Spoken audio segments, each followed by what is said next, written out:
Scoundrel, তোর এত বড় সাহস, তুই মাস্ক ছাড়া বাইরে থেকে ঘুরে আসলি? আমার হাত ছেড়ে দাও।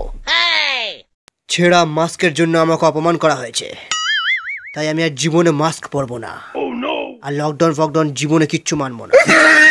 কি বললি তুই? তোর জন্য যদি আমার বউয়ের করোনা হয়ে যায় তাহলে আমি হানিমুন কার সাথে করবো? সালা, তুই আমার হানিমুন আটকাই বলছিস? আমার বউয়ের যদি করোনা হয় কি হবে? হ্যাঁ সালা।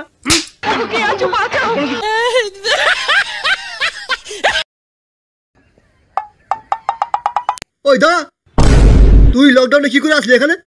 কাকু সেটা বড় কথা না, আমি কিভাবে এসেছি এখানে। বড় কথা হচ্ছে এটা, আমি তোমার মেয়েকে ভালোবাসি। আর ফোনে কথা বলতে ভালো লাগে না, আমি প্রীতিকে বিয়ে করতে চাই। আমার আর সহ্য হয় না কাকু। এখন লকডাউনের সময়, এখন কম খরচায় বিয়ে হয়ে যাবে। তুই টাকার গরম দেখাচ্ছিস আমাদেরকে? কোনো অসুবিধা নেই কাকু, টাকাটা আমরাই দিয়ে দেবো।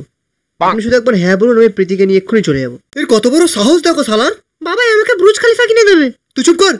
কান খুলে শুনে একটা কথা, আমার মেয়ের বিয়ে হলে শুধুমাত্র সরকারি চাকরি করা ছেলের সাথেই হবে। তোর আইফোনের ব্যবসা হলেও দেবো না। এই চলে যাচ্ছে মশালাকে। কে চালাচ্ছে? হ্যাঁ এই চলাচ্ছে। এই বেই এই শালা, এই হ্যাঁ বুড়ো, তোর মগজটা কি তোর ওই জায়গাটায় আছে নাকি? ধর আমাকে ধর। তুই এত সুন্দর বউকে নিয়ে আছিস লকডাউনে, আর আমি তোর মেয়ের সঙ্গে ফোনে কথা বলবো? আমি আজকেই বিয়ে করবো। দেখি কোন শালা আমাকে আটকায় আজকে।